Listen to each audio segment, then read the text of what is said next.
From JBS Studios in Greater New York, this is the JBS News Update with Teisha Bader. I'm Teisha Bader with the JBS News Update for Wednesday, April the 4th, 2018. Israel's security agency, the Shin Bet, shared information today about the arrest and prevention of a major terror attack last month. Israeli security forces arrested a member of the Palestinian Islamic Jihad terror group who is suspected of planning to sink an Israeli naval patrol boat and kidnap any survivors. The plot was uncovered just a few weeks ago when the Israeli Navy intercepted a Palestinian boat off the coast of Gaza that had left the designated Gaza fishing zone. The 10 crew members on board were taken for questioning, one of whom confessed to the terror plans. Israeli Prime Minister Benjamin Netanyahu expressed his thanks to the joint Israeli security effort that discovered and prevented the naval attack. He wrote, "I praise the IDF and the ISA for thwarting the terrorist attack at sea planned by the Islamic Jihad terrorist organization."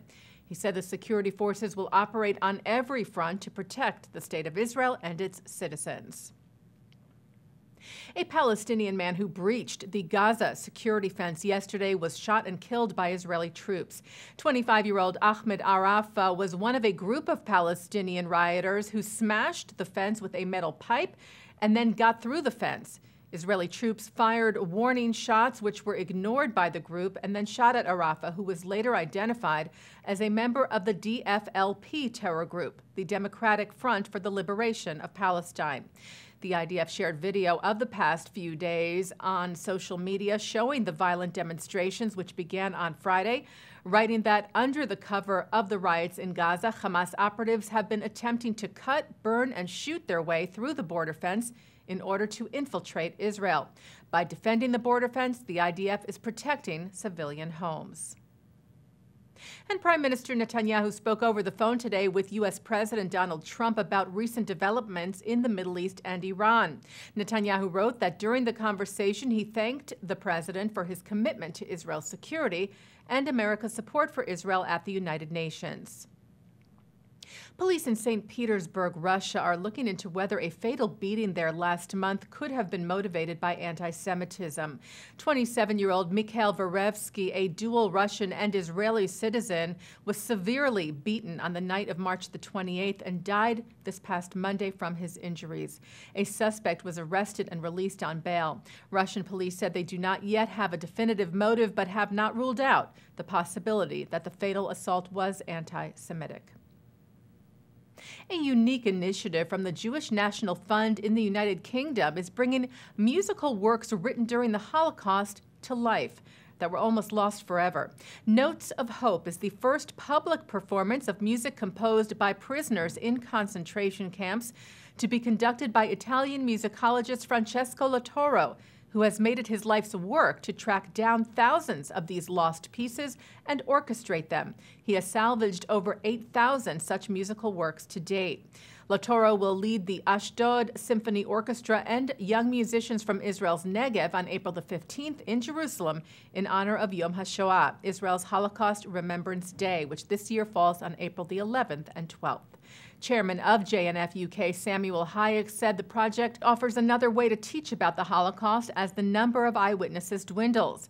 He said, as the State of Israel prepares to celebrate its 70th anniversary, the concert is a tribute to the memory of those who perished in the Holocaust, but also a timely reminder of the enduring defiance and hope of the Jewish people. Well, the president's residence in Jerusalem has a new roof of sorts. A massive Israeli flag is now draped over the roof of the official residence of Israel's President Reuven Rivlin in preparation for celebrations of Israel's 70th anniversary.